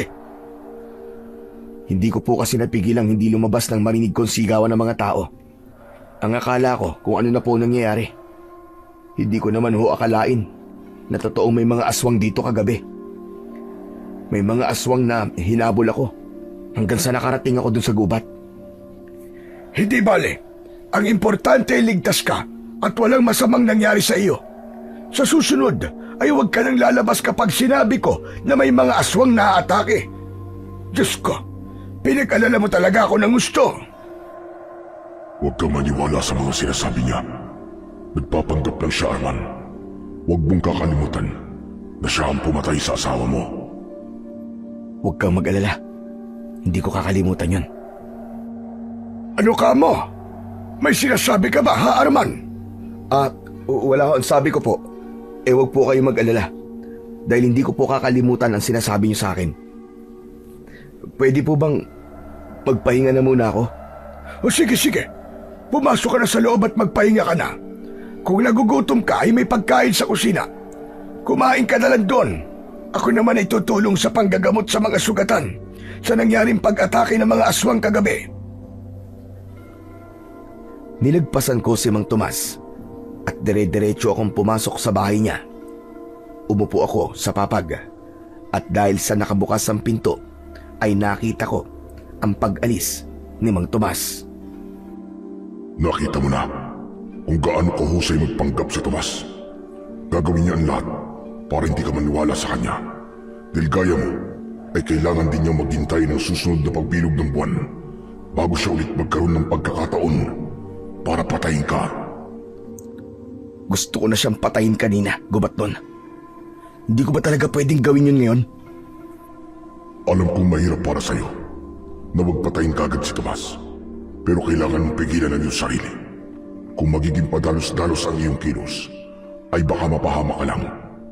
Tandaan mo, hindi dapat malaman ni Tomas na alam mo na ang katotohanan hanggat hindi sumasapit ang susunod na pagbilog ng buwan. Nauunawaan na kita, gubat nun.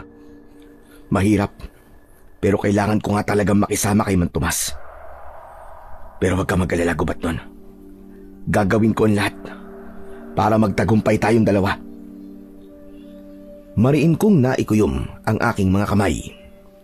Sa utak ko ay naglalaro kung paano ko papatayin si Mang Tomas. Nangako rin ako kay Andrea na gagawin ko ang lahat para makamit niya ang hustisya na nararapat para sa kanya.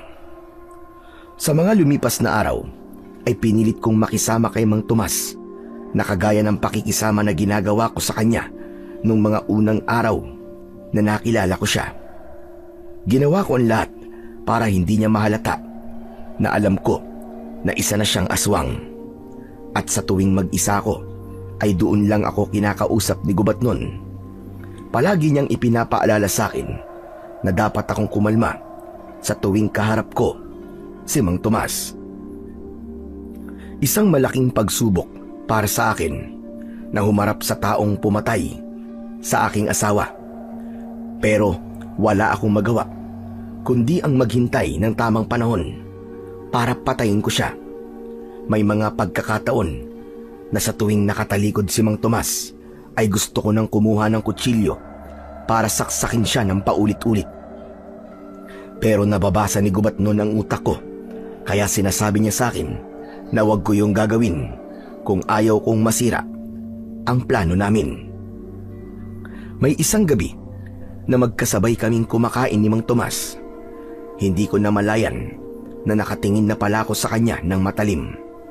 Nagulat na lang ako nang biglang nagsalita si Mang Tomas. Ayos ka lang ba, Arman? Ang sama mo namang makatingin. May nagawa ba akong hindi maganda sa'yo nang hindi ko alam? Wala po. Pasensya na po kayo, Man Tomas. Naisip ko lang po kasi yung nangyaring pagsalakay ng mga aswang noong nakarang linggo. Ang dami nilang pinatay na mga tao. Kaya hindi nakapagtataka na sila rin talaga ang pumatay sa asawa ko. Sandali.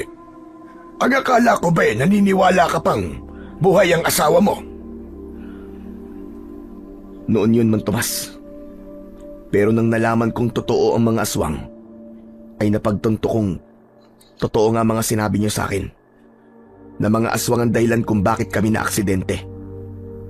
Pero alam mo ba, Man Tomas, naniniwala ako na may dahilan ng lahat ng nangyayari sa buhay natin.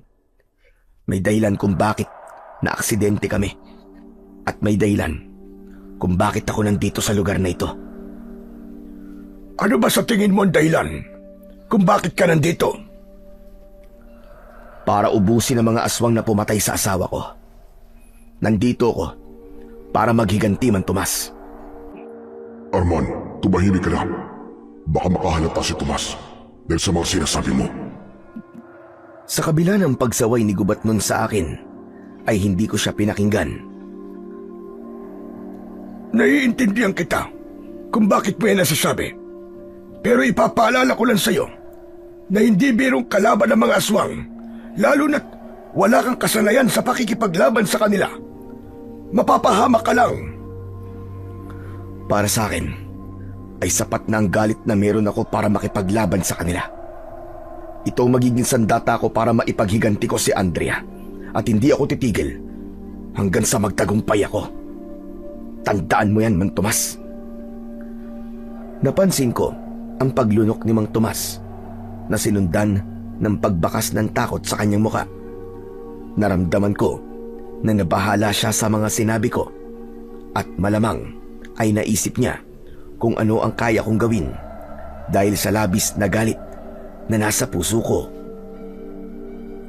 Habang natutulog ako ng gabing yon, ay ginising ako ni Gubat nun. Paulit-ulit kong narinig ang boses niya sa loob ng utak ko.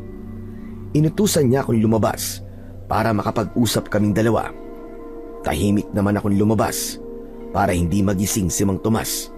Nagtungo ko sa likod ng bahay at doon na kami nagsimulang mag-usap ni Gubat nun.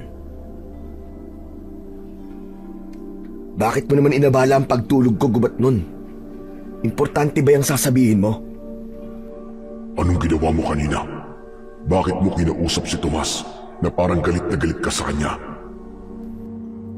Gubat nun, dahil mahirap para sa akin na magpanggap na hindi ako galit sa kanya matapos kong malaman na siya ang pumatay sa aking asawa. Ilagay mo ang sarili mo sa posisyon ko at sigurado ako na maiintindihan mo ko. Naiintindihan kita, Arman.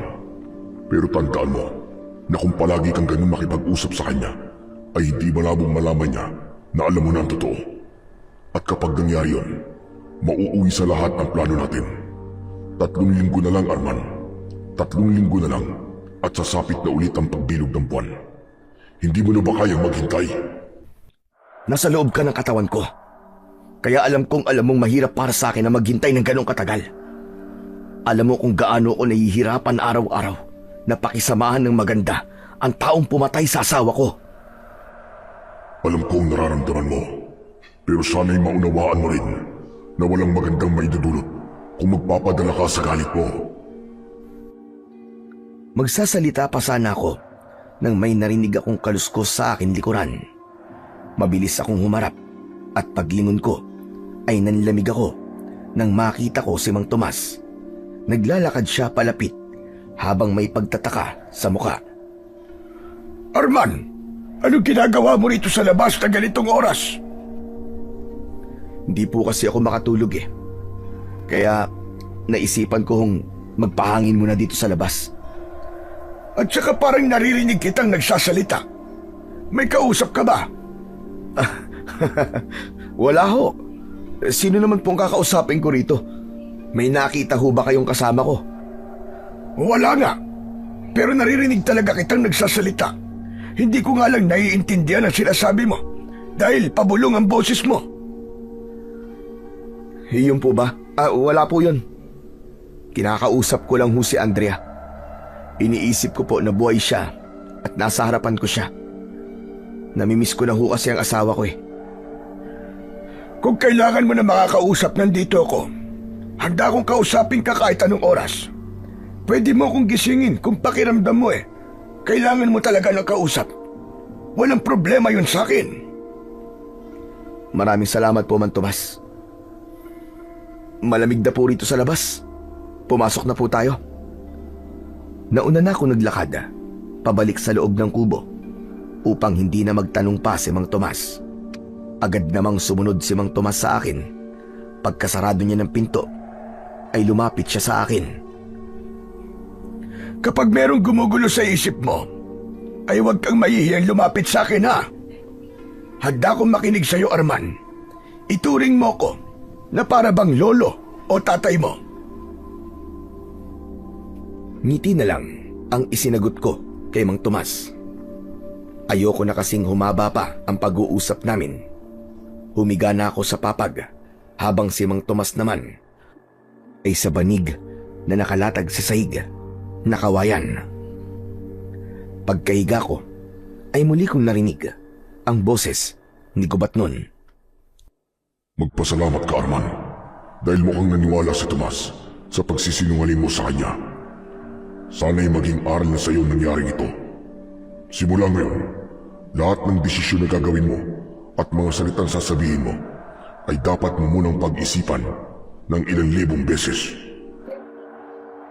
Hindi ko na sinagot pa si Gubatnon dahil magtataka na naman si Mang Tomas kung bakit ako nagsasalita ng mag-isa. Pumikit na lang ako at bumalik na ako sa pagtulog. Sinabi ko sa sarili ko na simula sa oras na yon ay kailangan ko nang maging maingat at hindi na ako pwedeng magpadala sa bugso ng galit ko kay Mang Tomas. Sa mga sumunod na araw ay mas ginalingan ko ang aking pagpapanggap. Napagtanto ko na kailangan kong makinig sa mga sinasabi ni Gubatnon dahil siya ang mas nakakaalam sa kung ano ang dapat naming gawin. Wala kong alam sa mga pangyayari sa baryong yun at bilang si Gubatnon ang dating nakipaglaban sa mga aswang ay siya ang mas nakakaalam kung paano namin mapapatay si Mang Tomas at ang mga alagad nitong aswang. Hindi ko binigyan si Mang Tomas ng dahilan para maghinala sa akin. Kahit sukan-suka ko sa pagkatao niya, ay naging maganda pa rin ang pakikitungo ko sa kanya. Palagi kong iniisip na kailangan kong gawin yun para maipaghiganti ko si Andrea. Isang umaga, habang mag-isa kong nakaupo sa labas, ay dumating si Mang Tomas mula sa pag-aani ng patatas sa taniman niya. Pagkababa niya ng sakong naglalaman ng mga patatas mula sa kalabaw, ay umupo siya sa tabi ko. Kumusta na pala ang pakiramdam mo, Arman? Mas maayos na po kumpara ng mga nakaraang araw. Mabilis na gumagaling ang mga sugat ko dahil sa gamot na binibigay niyo sa akin. Mabuti naman kung ganun. Eh ang puso mo, alam kong masakit at mahirap pa rin sa'yo natanggapin na wala na ang asawa mo. Sobrang sakit po talaga. Hindi ko kayang ipaliwanag kung gaano kasakit na namatay si Andrea na parang hindi makatao. Gusto kong patayin lahat ng aswang sa baryong ito. At kung meron man silang pinuno, siya ang gusto kong unahin. Tinignan ko ang magiging reaksyon ni Mang Tomas sa sinabi ko na yon. Umasa ako, nakakabahan siya, pero nanatiling kalmado ang mukha niya. Pero hindi na siya nagsalita. Tumayo siya at dinala na ang sako ng mga patatas sa likod ng bahay na para bang pinili niyang umiwas sa pag-uusapan namin. Mabilis na lumipas ang mga araw. Pagkagising ko sa umaga ay palagi akong tumitingin sa kalendaryong nakasabit sa dingding dahil hindi na ako makapaghintay na dumating ang gabi kung saan bilog ang buwan. Naging matyaga ko sa paghihintay hanggang sa sumapit na ang gabing hinihintay ko. Bilog na ang buwan ng gabing yun. May kaba akong naramdaman habang kumakain kami ng hapunan ni Mang Tomas. Alam ko kasi na sa gabing yun ay balak niya akong patayin. Wala siyang kaalam-alam na ganun din ang gusto kong gawin sa kanya. Bilog ang buwan ngayong gabi, Arman. Alam mo naman na siguro ang ibig ko sabihin. Sasalakay na naman ang mga aswang.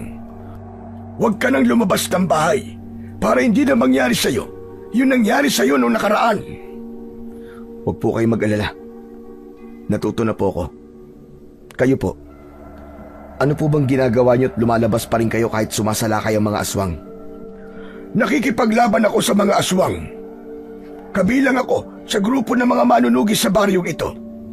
Yung mga lalaking nakita mo noon na kasama ko nagsasagawa ng ritual ay sila mga kasama ko sa pakikipaglaban sa mga aswang. Ang ritual na yon ay pagdarasal para sa isang sandata na nasa anyo ng krus upang mas maging malakas yon. Huwag kang maniwala sa kanya, Arman. Nagsisinungaling siya. Mas pinaniwalaan ko si Gubat nun. Nang matapos na kaming kumain, ay umalis na si Mang Tomas. Hindi nagtagal, ay narinig ko na ang sigawan ng mga tao na isang senyales na nagsisimula ng sumalakay ang mga aswang. Siguro naman ay napansin mo na nagsimula ang pag-atake ng mga aswang nang lumabas si Tomas. Ibig sabihin, isa siyang aswang. Ano nang gagawin natin ngayon, Gubat nun? Paano ko papatayin si Mang Tomas? Kailangan na natin lumabas, Arman. Teka, kukunin ko lang ang itak para meron akong sandata. Hindi mo na kailangan ng kahit na anong sandata.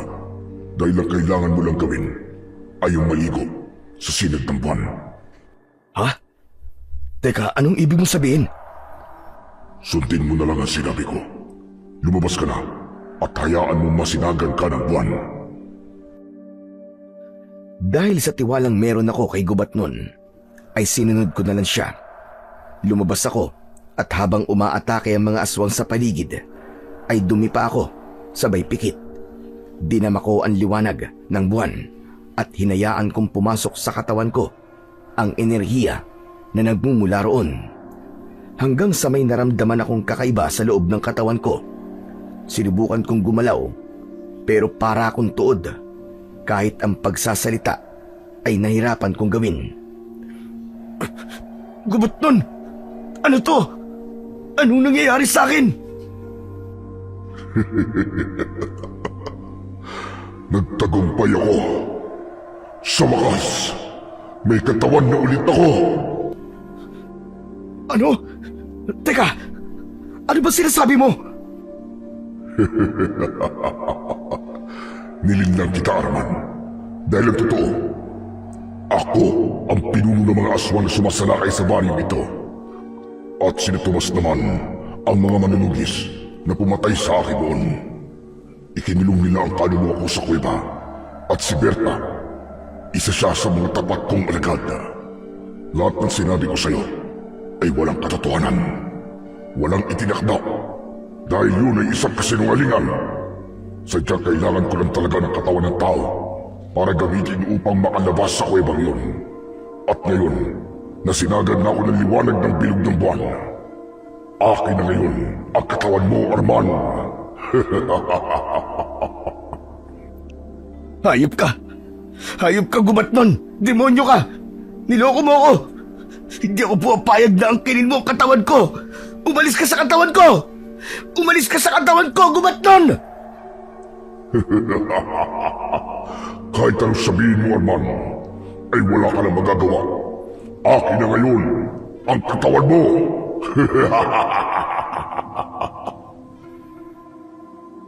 Nanlaki ang mga mata ko nang makita kong unti-unting nagbabago ang aking anyo. Naging matulis ang aking mga kuko at naging itim ang aking balat. Naramdaman ko ang pagsakop ni Gubat nun sa aking buong pagkatao. Kahit papano ay nagkaroon ako ng pag-asa nang makita ko si Mang Tomas na papalapit sa akin. Nagimbal siya nang makita ang pagbabago ko ng anyo. Hindi ako makapaniwala nang nagsalita ako ay boses na ni Gubat nun ang narinig ko. Ang tagal nating hindi nagkita, Tomas. Nagulat ka ba na nasa katawan na ako ngayon ni Arman? Walang hiya ka! Lumabas ka sa katawan ni Arman! Sa tingin mo ba ay susundin ko yung sinabi mo? Napakatagal kong nakulong sa kuwebag yun. Matagal ako naghintay ng isang tao na papasok doon para magkaroon ako ng panibagong katawan. At hindi na ako papayag na ibalik mo ko ron. Mang Tomas! Mang Tomas, tulungan mo ako! Manahimik ka! Akin na ngayon ang katawan mo. Pagmamay-ari ko na ito. Hindi ako papayag na makuha mo ang katawan ni Arman. Kung inaakala mo na magtatagumpay ka, ay nagkakamali ka! Isang malakas na halakhak ang pinakawalan ni Gubat nun ng mga sandaling yun, hanggang sa naramdaman ko na para akong nakakulong sa isang napakadilim na silid. Nakakabingi ang katahimikan. Alam kong si Gubat nun na ang kumukontrol sa katawan ko ng sandaling yon. Natakot ako ng gusto. Labis ang pagsisisi ko dahil mas nagtiwala ako kay Gubat nun kesa kay Mang Tomas. Ganun pa man, hindi pa rin ako nawalan ng pag-asa. Tumawag ako sa Panginoon at nakiusap ako sa Kanya na tulungan niya ako at huwag niyang hayaan na tuluyang makuha ni Gubat nun ang aking katawan. Tila nagkaroon naman ng himala dahil muli akong nakakita. Nakita ko na nakikipaglaban si Mang Tomas kay Gubat nun na nasa aking katawan, hanggang sa isang krus na kulay ginto ang inilabas ni Mang Tomas. Matulis ang dulo ng krus na yon. Arman! Kung naririnig mo ko, magsalita ka! Wala na si Arman. Akin na ang katawan na ito. Mang Tomas! Mang Tomas, nandito ako! Tulungan mo ako! Ano? Paano nasa loob ka pa ng katawan na ito? Lakasan mo ang loob mo, Arman! Labanan mo si Gubat nun! Paglabanan mo siya, kaya mo yan! Malakas na sinuntok ni Mang Tomas ang muka ko, sabay sipa sa aking tiyan.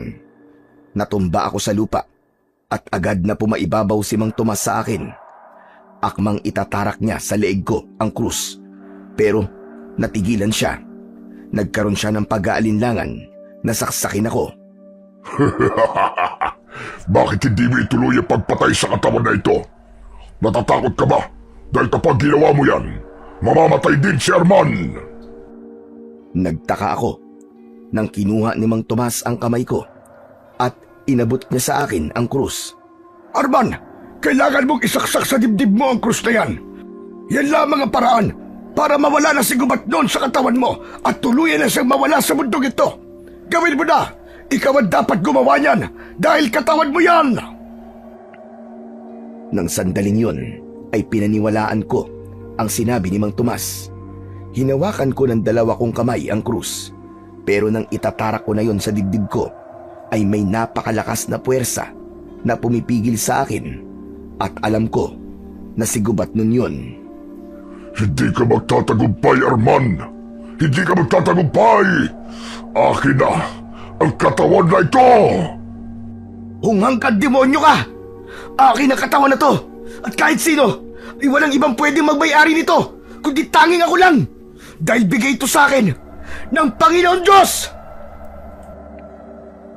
Naramdaman ko ang isang mas malakas na puwersa na tumulong sa akin upang mailapit ko sa dibdib ko ang krus, hanggang sa nagtagumpay akong itarak ang krus sa aking dibdib. Narinig ko ang malakas na pagsigaw ni Gubat nun, hanggang sa tila nilamon ng hangin ang sigaw niya. Isang nakakasilaw na liwanag ang yumakap sa akin ng mga sandaling yon. Sa sobrang liwanag ay wala na akong nakita. Kasunod nun ay isang kadiliman na parang walang katapusan ang sumalubong sa akin, at naramdaman ko na nakalutang ang aking katawan sa kawalan. Hindi ko alam kung gaano ako katagal na nakatulog, pero sa pagbukas ko ng mga mata ko ay nakahiga na ako sa isang hospital bed. Hindi ako makapaniwala nang makita ko si Andrea na natutulog sa upuan sa tabi ng aking higaan.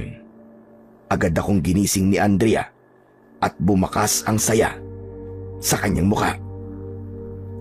Diyos ko, maraming salamat. Sa wakas, nagising ka na, Arman. Andrea? Teka, nasan ako?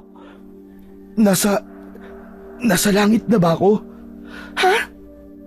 Anong langit ang sinasabi mo? Nasa ospital ka. Sa ospital na ito tayo dinala nung na-aksidente tayo.